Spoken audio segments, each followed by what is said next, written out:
Hey everyone, it's Spencer Hawes here, and welcome back to the show. Today I want to talk about content and content services. And in fact, I'm bringing on an expert. His name is Jon Gillham. And if you have been listening to the podcast or watching the YouTube channel, you'll be familiar with Jon. He's been on a couple of times, and he actually owns a content writing service called Content Refined. And I've never really dug into that topic with Jon on the show. And so I wanted to do that today. Specifically talk about why it's important to build out content strategies, what some are experiments that you can do with your content to figure out what performs best in Google, and then also what are specifically some things you should look for, criteria you should use when trying to hire a content writing service. Now, of course, along the way, I'm going to let Jon tell his story of how and why he built Content Refined, what it does exactly, and why it stands out a little bit more from other content writing services. One thing that I love is their content planning and use of content intelligence by using tools like MarketMuse or Surfer SEO to make sure that they are hitting the proper keywords, the proper length, and the other criteria to really make content perform as best as it possibly can. And so it's the story of Jon and Content Refined and some of the criteria, again, that you should use when looking to hire an author or produce your own content to make sure that you have a great content strategy. So go ahead and listen in now for some of those tactics and tips that we'll share along the way. Overall, I hope you enjoy the interview with Jon.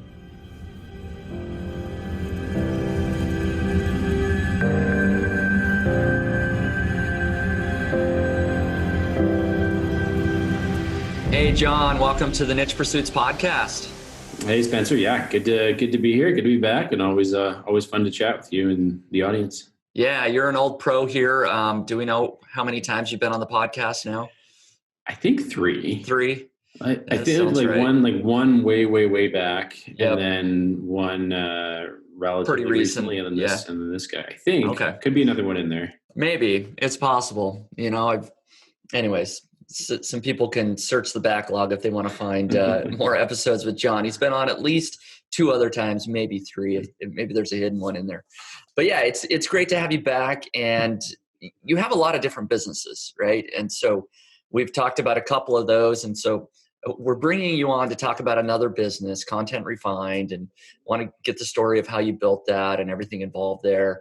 But for people that maybe this is the first time they've seen you or listened to you, give us just like a really quick summary of who is Jon Gillham. Sure. Yes, sounds good. So my background is as a mechanical engineer, and then like lots of people, was looking for something different and sort of a different route in life, and was building online businesses initially, sort of just playing around in kind of 2007 timeframe. And then once we started to have kids, got a lot more serious about it. And most of those online businesses now revolve around content, primarily content sites, me building, buying, and selling them, or services related to that, like Motion Invest, which we talked about recently, and Content Refined, which was sort of built. We'll get into it, but built to sort of scratch my own itch, and then has scaled from there. Yeah. So you own a lot of sites. You've bought and sold a lot of sites. You've done a lot of things, but core to that has been, like you mentioned, content. A lot of times you've built these content sites, you've scaled content sites, and you have a lot of expertise there. And so when was it that you formed Content Refined? How did that idea all come about? Give us the background story there. Yeah, so it was shortly after leaving the day job. So I was sort of at the time had my portfolio of sites, about 50 sites under management, which was too many, not recommended. Yeah. And brought on some staff. Maddie was one of the staff to help manage the kind of portfolio and the growing portfolio, and really wanted to sort of take the systems that I was using and turn that into a more well-oiled machine. And I just left the refinery. And so, that's where we kind of ended up calling it a Content Refined, and sort of really systematize the heck out of the content creation process. But not like a content mill style, but like, well done content with strong strategy and tools built into it. And so that was, really what was needed for my own portfolio. And then as I like doing with kind of around systems was just building an extra capacity, and then started saying, hey, is anyone else interested? And then that sort of took off, and it's been, been a fun project and one of my really kind of core businesses for the last 3 years now. So what was the year roughly? So I guess it was in 2016, so 4 years. Yes, so this was my Okay. fourth year of it. Okay. And we'll maybe talk a little bit about how you've built it and things like that. But kind of what makes Content Refined, special. There's a lot of content services out there. You can Yeah. hire a freelancer. You can, do it yourself. You can, go to 100 different places to order content. Like what kind of is your specialty? Yes. Yeah. So we think of like three things make us unique. And you're totally right. Like there's plenty of places that you can get, reasonable quality content at a reasonable price. Those that's like kind of, given to that's the starting line. Yeah.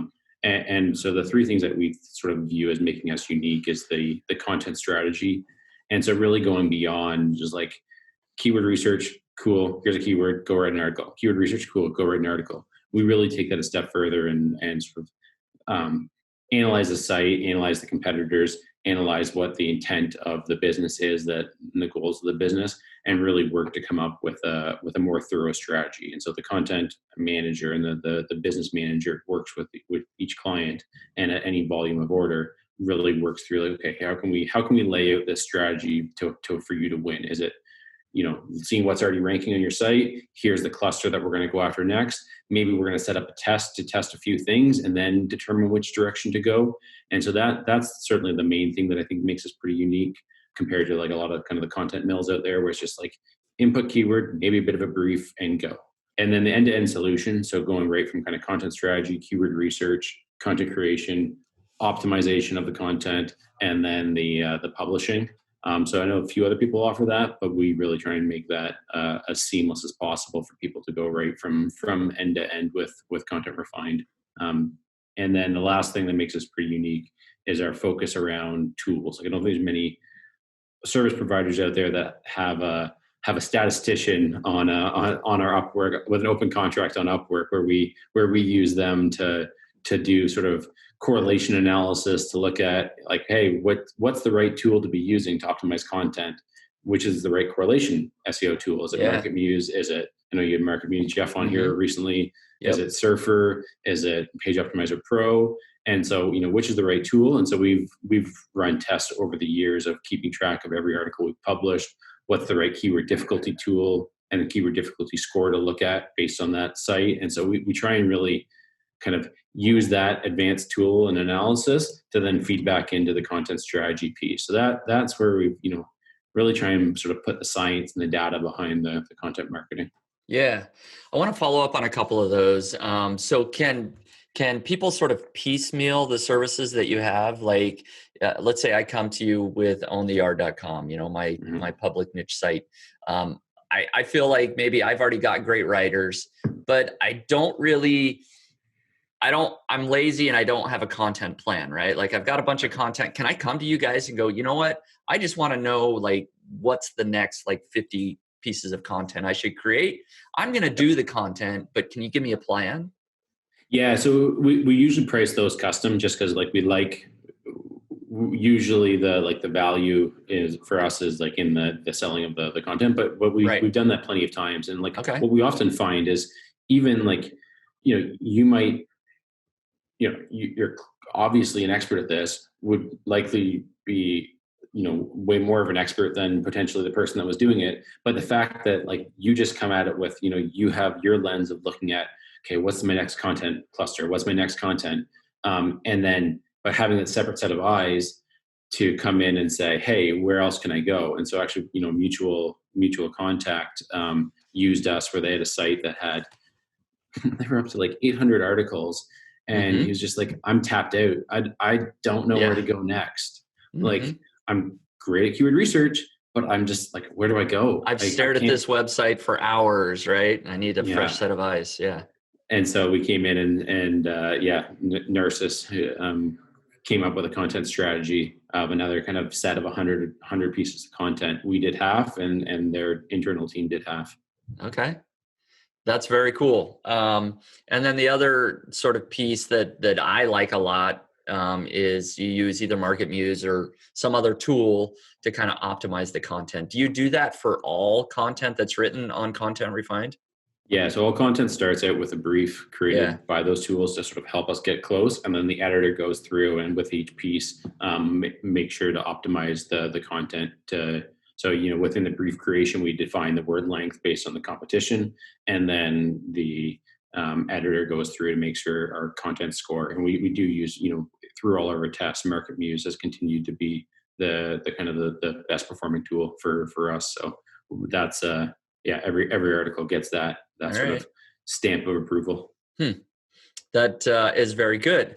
So at least from my own, analysis, building my own sites, like that's how I love to do it, right? I run all my content through Market Muse and make sure it hits the length, the score, that sort of thing. So I'm a believer in that regard.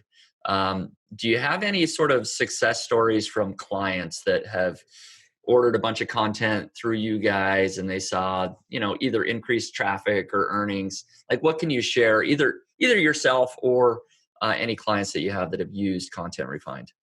Yeah, so all of my sites, and haven't had any 7-figure exits, but had some 6-figure content site exits. All of them have been through the engine of Content Refined. But a couple specific examples recently. So worked with a new site owner. So basically, like fresh domain. Hey, need content. What do I do? And so we came up with a strategy, a 6-month content plan, 10,000 words per month for the site, and sort of defined the strategy for this site was sort of one pillar article plus a cluster of article around a specific very high priced vegetable, we'll say. Okay. And Interesting. yeah, very high CPC, very, very high earnings on the site. And, within 6 months, we've gone from, the site's gone from 0 to over 2K a month, with most of the kind of the pillar articles, like those main keywords that we're targeting, not yet breaking through to the first page. So I think a lot of upside left on that site. Wow, that's cool. So that was great to see, and sort of especially in that short of a timeline in a competitive space. An established big site we worked with was fun, where we took a site, tons of articles on the site, all over the map, very lifestyle-y focused, no buyer intent targeting of the keywords. And it was like, okay, I've got huge domain authority, ridiculous amounts of traffic, but like we have no revenue source coming from Amazon affiliates or any affiliates. And so we worked with them to come up with a strategy where we didn't know what the topic would be that would rank well for the site. Right. And so then defined a really kind of clever split test of different categories. So like lifestyle site, and like, let's say it was like, sunglasses or hats or shoes or whatever, and then sort of defined splitting each of those products down into a separate group, and then targeting a different keyword difficulty for 3 articles for each category. And then what that allowed us to do, and still ongoing, but some interesting results, see both what the sort of topical authority of the site would be for where we would rank the easiest, and then also where kind of our efficient threshold would be for the keyword difficulty to go after. And then so this was just like that sort of like test, put out a bunch of tests in a very systematic way, and then say, okay, here's the place where we'll have the greatest efficiency at creating content at this difficulty level around this topic, because Google's passing us the most topical authority. So to clarify that, so you did some experiments there. You took the categories. How many categories were there roughly, do you think? Five categories. So 5 different random things that have been a little bit covered on the site. Okay. And then within each of those categories, you did 3 articles, did you say? Yeah. And they all maybe targeted like high, medium, low type keyword difficulty. Yeah. Okay. Exactly. So you had something like 15 articles that you sort of was a test. and Yeah. then trying to figure out which ones rank the quickest, which one Google sort of loves, right? Yeah. Sort of the site clearly has that topical authority for. Okay, so Yeah, what exactly. did you find after doing that? Yeah. So, that we learned a lot, like, Yeah, which was kind of the intent. And so, like, before we would have been like just sort of throwing darts at the board to say, where do we go? But sort right, of that like systematic approach was like the difference in performance was significant. And so it's allowed us, like, this was never going to be the thing that moved the needle, but it was going to say, before we deploy a ton of content, right. where are we going to efficiently deploy this content? And so what we were able to do was, before just sort of like scratching your head, guessing at where to go next, we're now able to say, on the next round, let's really focus in on this space. And the data is still coming in, but I think by the new year we'll know on that site in particular where the big content bomb's going to get dropped. Right. So you're still gathering data, but you probably are figuring out, category A and B are doing really well, and the others maybe aren't quite as well. Yeah, And we feel like we can target medium difficulty or something, right? Like that's the exactly. idea that hopefully you end up with, right? Yeah, yeah, and we're working definitely towards that direction. And then I think we've had a lot of success lately too, with just big portfolio site owners that have really gone from like testing us out with like 10,000 words to 350,000 words a month orders. Wow. Yeah, some people are certainly swinging big with content and Those are some monster finding. sites. Yeah. Yeah, usually Portfolios. portfolio, Got it. but still a monster amount of Yeah. words. Yep. Um, and yeah, they're enjoying kind of the approach that Content Refine's ability to sort of flange up to their systems. Yeah. So, I mean, if you've got customers keep coming back, right? I mean, I guess they're seeing success. And do you track either internally or through other means? Do you track like all the orders of content that you write and sort of know if they're improving in Google or traffic or whatever? Yeah, so we track every, not everything in real time, but we track everything. So we'll and then we'll do the data analysis every.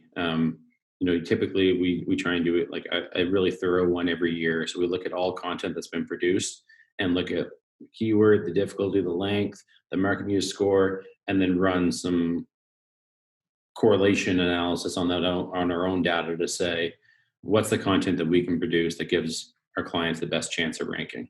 Um, Hmm. Adding in their domain authority and stuff. So that we track everything. We don't track it live, but we'll always come back and at least kind of on an annual basis, really do a deep dive into what the holy grail would be in terms of like, if if it was like this difficulty at this length at this market view score at this site, we will definitely rank first. It's Right. not, we're not there. I don't know, think we'll ever get there. Google changes on us, as we They know. do. But yeah, I think it continues to like refine the process year over year and get us better and better. Yeah. So some thoughts that I'm going through right now is I'm trying to produce more content for niche pursuits, right? And I've Yeah. produced a lot of content and I can kind of see what performs well, but I'm wanting to dip my toes into a little bit outside of what I've done maybe in the past. So I am planning to do some similar experiments to what you're talking about, right? I'm taking a few Yep. different categories or sort of keyword phrase types, right? And going to do a few articles in each sort of avenue and see what gets results. And so any other thoughts on sort of conducting experiments like that, right? Because this is kind of live for me and I've got some ideas. I'm going to run some of those experiments. Are there anything I should be tracking specifically or just other ideas, other experiments I could run? So it's hard. So I think it's an underutilized thing in the space in general, is Yeah. the use of systematic experiments. What makes it really hard is the number of outside variables that exist. And so, like, this past weekend, Google had a big update. If Yep. that happened in the middle of your experiment, what do you draw? Like, does that ruin It the could be really experiment? good or really bad or you're right. And You just don't know. do you credit the test for that experiment, or like? And so I would say the attempt to control for all variables is good, but always impossible. And so the sort of solution that we've come up with is, you just got to hit it.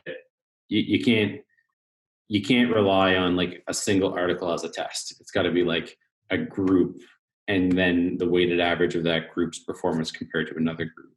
And so Right. even in the experiment that we talked about, I the statistical significance would be questionable, but I mean, it certainly gives you confidence if you see the size of differences that we're seeing in that experiment, at least. So I would say it's usually not a one and done testing process where it's Hmm. like, oh, I think this is the direction, but then especially in such a changing environment, retesting is the other thing that I would add in as a useful thing. Just because it didn't work now doesn't mean it won't work in a year, because Google's going to change. Right. Google's look at your site's going to change. The competition's going to change, and so it's usually the findings are really static. Right. And maybe if you do a small experiment, right, you come back and you had some success in one category, and then you go, okay, I'm going to throw out now maybe 10 or 15 articles in that sort of Right. category. Do a little bit larger test, right? And then if that goes well, maybe you go, okay, I'm going all in. I plan on doing 100 articles in that sort of Yeah. space or whatever, right? Yeah. But yep, constantly analyzing and readjusting as you go. So are you willing to share sort of content refined success, right? Like I want to hear a little bit how you built it actually here in just a second, Sure. but can you give people an idea of like, okay, John started this 4 years ago. Is it still just like John and Maddie and a couple of authors, right? Or like how large has this business become? Yeah, so I mean, word count that we're putting out is usually in that sort of like million to 3 million a month range, of what we're producing for clients. Which, when you think about it, is a pretty just ungodly amount of That's a words. huge amount of content. um, yeah, and so that I would say is probably the best sort of metric for kind of where we're sitting. Certainly, some months, especially with the bulk orders, we're bumping up on that high side. Hmm. Sometimes we're definitely on the low side. So Right. we try and certainly design the business to be pretty variable to adjust to the demands of customers. And when we sort of have a real sort of sweet spot with the portfolio owners that want those big orders, we just need to be in a position to be able to flex and meet those demands. So how many authors do you guys usually have? I don't know. So yeah. We're very pod based. So everyone, the way we have it structured is business manager, who's Maddie when she's not on mat leave. She's currently on mat leave. And Okay. Narcissus is the business manager. And then underneath that, there's a project manager. And then underneath the project manager, there's an editor and then a team of writers. And then they all use the same systems. Got And it. so we have 4 project managers, and then underneath those project managers, editor, and then a team of writers, and then they're responsible for their writers. So at any time, I can get the number, but I don't know how many writers we have. Yeah. Enough to do 1 million to 3 million words a month. Yes. All right. Yeah. Um, so how did you grow Content Refined, right? Like it clearly is doing pretty well. You've got a good base of clients. Maybe what were some marketing strategies that you guys used to grow the business? Yeah. So the biggest was certainly just I have a site similar to Niche Pursuits, but not as big an audience. But It's still but pretty darn cool. but it's a fun spot to be able to say, hey, this is what I'm building.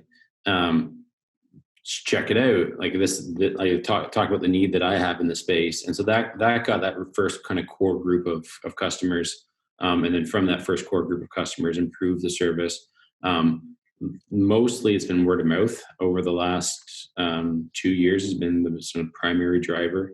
Um, we've experimented with paid traffic, but not on a very effective basis. I would say like that's on us. We've experimented with outside sales, again, not very effective. So it's been kind of content marketing, people coming organically, Hmm. some affiliate connections, and sort of writing for others in the space, and then having them mention the results that we were able to achieve. So trying to do kind of the case study approach with others, and that's been kind of a big piece. And then the other, continuing to test other strategies. Haven't tested cold outreach. That's on the list to try. Mm. I don't think it'll. I don't. My current theory is it probably won't work well, but it's easy to test, so why not? Right. Exactly. And, and then the big guy over the last 2 years that's driven the growth on the bigger portfolio side has been the word of mouth. Yeah. Yeah, I could see that. Word of mouth would be really well because, if people do well, they can tell their friends or whoever contacts in the industry. And then I can imagine case studies, right? Just any success stories that you guys can share. Say, hey, this site grew by whatever percent thanks to Content Refined or whatever. Like that goes a long way, right? Like if you're able to have that sort of talking point of, hey, we don't just write articles, but we write articles that rank in Google and Yeah. we're using artificial intelligence tools to optimize and make sure that they're the best content out there. I don't know. It goes a long way, I think. Yeah, big time. And that's with most of our affiliate relationships have been in where we've done upgrades or where we've gone in and upgraded content using our system to say, hey, look how much better our system can perform, and then sort of writing about that after the fact, so that, and not 100% of the time, but most of the time we get a pretty nice lift. Yeah. So talk about your service there for content upgrades a little Sure. bit. I'm a big believer in updating or upgrading old content for niche pursuits. I've been doing that over the last couple of months, and it's almost without fail. In fact, I think 100% of my articles have like had a bump in organic traffic. I update it. I use Market Muse. I go in and optimize it based on their suggestions. Maybe add some words to the content. And then, when I do actually update it, I update that sort of date, published date or updated date. Yeah. And without fail, Google sends more traffic to it. Yeah. Agreed. I think it's one of the things that, like, if I look back at what's changed over the like from when you first were building sites and when I was first building sites, like, put Mm-hmm. it out there, forget about it. Right. That's no longer the case. You Yep. sites you got to be upgrading, like, or updating the content. And yeah, exactly as you described. It's not a ton of rocket science. Sort of see what I'd say. The other kind of bit that we do is we see what it's already ranking for, and what you Mm-hmm. might find out is that the article that what you thought you were creating that piece of content for, or maybe you didn't have an intent when you started it. What Google's actually rewarding you for is something a little bit different that you haven't really covered well. And so Right. you can go in and say, hey, we're kind of ranking page 2 for this super high volume keyword, which we weren't targeting. If we add some more content related to that bit, it can also help give us a nice lift. And so I think there's definitely the probability of success is extremely high on those, like you've been experiencing. I'd say there's some sort of tricks to selecting which are the right, what's the low hanging fruit on the pages, what are the right pages to go after. Because if Right. you've got a page that's not ranking at all, probably not the right one to go put some more effort into. Yep. But if you got a page that's already ranking first for all its target keywords, you're already first. Right. Why do you care? Yep. And so sort of that art of picking the right keyword or the right article is a bit of a trick there. Yeah. And so you guys do that at Content Refined. I mean, that's something people can come and they can that's all that maybe they want, right? Is you to go Yeah. and upgrade 10 articles and they can do that. So I think that's pretty cool for sure. And we've talked about some of this a little bit already, but I want to dive into like, how should people go about picking a content service, right? As we talked about a little bit, there's hundreds of services. They can hire their sister, they can, hire their old college roommate. All of those could be good options, but maybe what are some criteria that you think people should look at when selecting a content writing service? Yeah. So I'd say you got kind of like, if you're going after content, you've got kind of 4 options to select from. You've got kind of the do-it-yourself option. Great option if you're getting started, saves money, can learn the skill. People graduate from that pretty quickly Yeah, after after a they do a few few articles. articles. Yeah. But great spot to start. And if you're passionate about the topic, great place to stay. Then you got kind of the content mill options that are out there, like the text brokers, where it's just like input, no human communication, output, thank you, see you later. And then you got the freelance writer or kind of staff writer option, which is great when you have an entire team. And so I think that option is a really good option if you've got the full team. So you've got the kind of like content strategist that could be doing the keyword research as well, plus brief creation, plus you've got an editor, and then you've got your writer. So I think a writer on their own is hard to meet your entire content marketing needs. But if you can either fulfill the extra bits around like images, publishing, all that, and that's a great Mm-hmm. option. Or build the team, build the kind of the full team around them, because it's it's going beyond just the word bit. And then you've got kind of the agency um, services, and that's where we sort of view ourselves. We kind of view ourselves as that like um, agency level strategy, but content mill prices as sort of that's the positioning. So if you're going after sort of like the like where to hire the writer Mm-hmm. or the service, I'd say some of the kind of the questions to ask would be to kind of ask about their systems, quality assurance, and quality guarantee. The reality is the writers move around a lot. It's the attractiveness of the role is that it's quite transferable. We've had writers that have been around with us for a long time, but we have writers that come in and out, as does every service that's like this. Right. And then what's understanding what that kind of quality control system is that's in place, and asking them about what those mechanisms are, what the quality guarantee, what's the system. And it's kind of the fly by night type of sort of writing services struggle with kind of building up those systems efficiently. That'd be one thing to consider. Mm-hmm. Another thing to consider would be who the writing service is typically geared towards. It's really hard to be great at like small business writing, to be a service that offers it to small businesses as well as to like online entrepreneurs, which is where we specialize, as Right. well as like SaaS and enterprise Mm. SaaS. Like it's hard to do all of those because the intent's different on them. The briefs are different. I think that's the like publishing instructions are all different. So looking at a writing service that specializes in the type of articles that you're wanting, if you're Amazon affiliate, e-commerce, like a general affiliate, I think that those are the types that we're familiar with. I think there's services that specialize in that, like we do. And I'd say the last one is kind of understanding who will be your contact. And so I think that's something that we certainly get a lot of appreciation for in the team around having sort of that single person, single point of contact. We know like at any time of these longer term engagements, the first month, making sure that like the second month is better than the first month and the third month is better than the second month, and that regardless of how good your system is, you need to flange up to a new site with new potential guidelines around the writing, and having that point of contact. And despite all my love of systems and reliance on systems, you really need that point of contact that's going to be your person throughout the engagement. And that's, I think, the understanding that when you're working with a writing service, like, okay, who's my guy or who's my gal, if I got an issue, and building that relationship is a key piece to making it all work.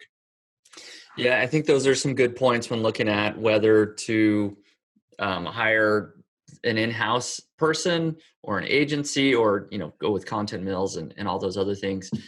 Just some of my thoughts on the subject is Yeah. at least for niche pursuits, I am attempting to have in-house writers that I bring on. I train the Spencer method, whatever that is, and I've got my systems. We run it through Market Muse and do all those things because I want a little bit more control. I figure, hey, I can have just a little bit more control. And authors can be a very, I don't know if fickle is the right word, but transient group, right? Like writers are a pretty transient group. So unless you truly hire somebody full time, like if they're part-time, I've found many times, like I'll say, okay, I want you for 20 hours a week, or this many articles a week, and that goes great for 2 months, but then in months 3 and 4, all of a sudden they disappear. And so I got to start over and train a new author, and they last a couple months and then they're gone. So I do all of that because I think I'm saving a little bit of money, right? Yep. I save a little bit of money and I have a little more control. But those are some very real trade-offs that people have to consider, right? For other sites, like, niche sites or Own the Art, like I'm many times more than happy. Let's just go with the service. It's hands off for me and I don't have to worry about it. So that's just some of my thoughts on the subject. Yeah.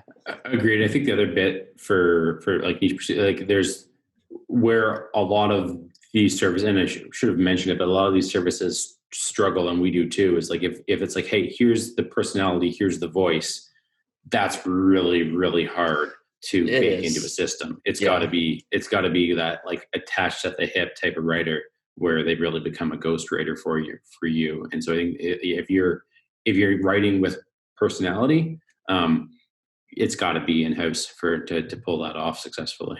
Yeah.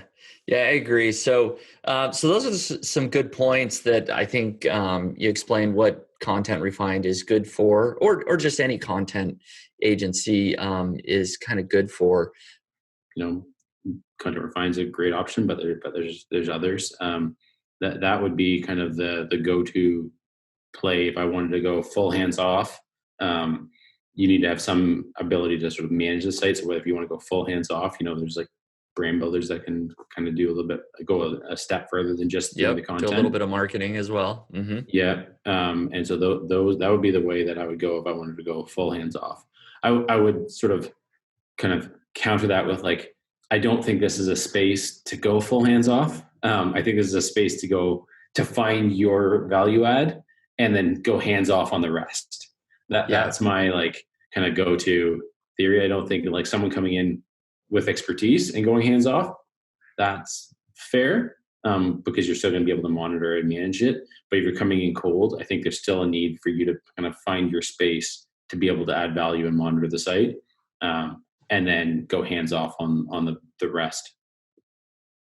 Yeah, it's interesting to think about, and I guess the one thing that that's kind of cool also with Content Refined is that they do that full content strategy, right? So if I did buy a little site that's making a couple $100 a month or something, and I'm feeling lazy, I could just go say, hey, put together a content strategy for the next year, and let's make it happen.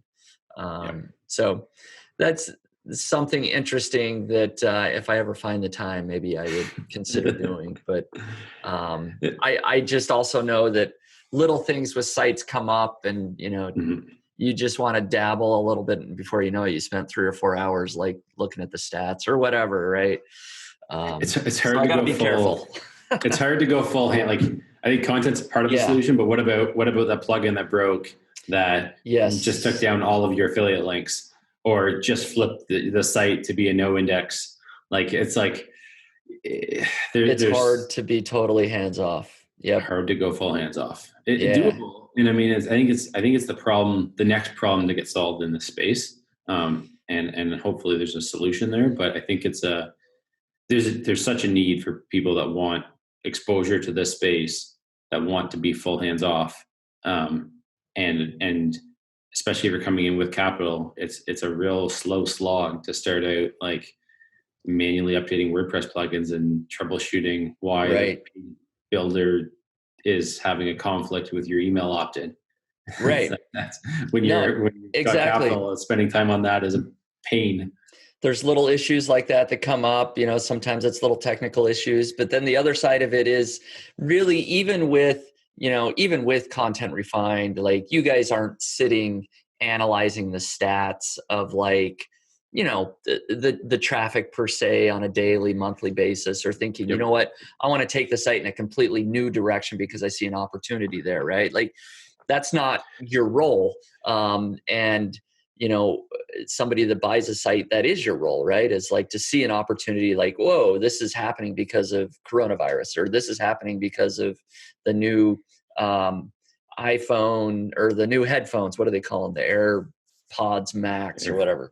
I don't know. So things change, and like, are there opportunities you can capitalize on? And it's hard to just hand that off to somebody unless, and we've kind of talked about this, is sort of the operator model, right? Is like, is there a way to find somebody that's got a lot of experience? They're going to be there sort of day to day running the business, but you bring in the capital, you guys partner up together, and then truly it is hands off because you have somebody smart, focused on the business and helping it grow.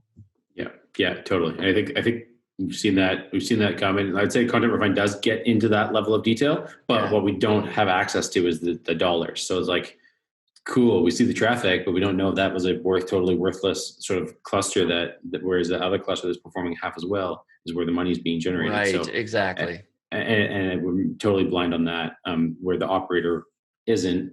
I've got my concerns around the operator model and the incentive alignments that exist in Yeah. the space, and that's probably a whole other episode. But It is. I mean, because we've seen good, both of us have seen good, sort of partnerships, and we've seen really bad partnerships, right? Where yeah, it just doesn't work. Incentives can get misaligned, or just things happen, right? So it's just something interesting to keep an eye on in the space, right? yeah. Is people are constantly kind of trying to solve that problem, I think. Yeah. Yeah. Is it fund? Yeah. Is it operator? Yeah. I think this year we'll see some interesting evolutions in that, Yeah. around that as well. Yeah. Well, very good, John. It's great having you on the podcast, chatting about content, growing sites, and just content strategy in general, and of course, what Content Refined brings to the table. Final question here is sort of what's next for Content Refined? Any big plans? Like, what's the future look like besides world domination, of course? Yeah, no. So no really big plans. A lot more of the same. We had a period maybe 2 years ago where we're like, hey, we're doing great at this.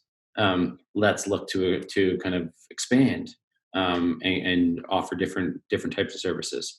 And so we've pulled back from that, and we said, like, who we like working with, who we're the best at working with, is online entrepreneurs. And it's a continuing to move up in terms of size that we're doing. Like, we're got some significant sized orders that would chew up a big chunk of our sort of monthly content budget, being discussed now. So I think the future right now is more of the same, but just at a bigger scale.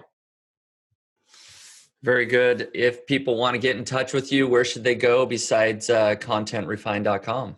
Yeah, so contentrefine.com, definitely the place. Book a free chat with Narcissus to go through the content strategy. And then for myself, websiteincome.com is sort of my the place where I throw out different ideas and what I'm working on and discussions. So that'd be the place to go. Awesome. Thank you, John, for coming on the show once again. It's always great having you on to just chat industry, chat everything else. So appreciate your time. Yeah, likewise. Great to be here. Thanks, Spencer. Thank you.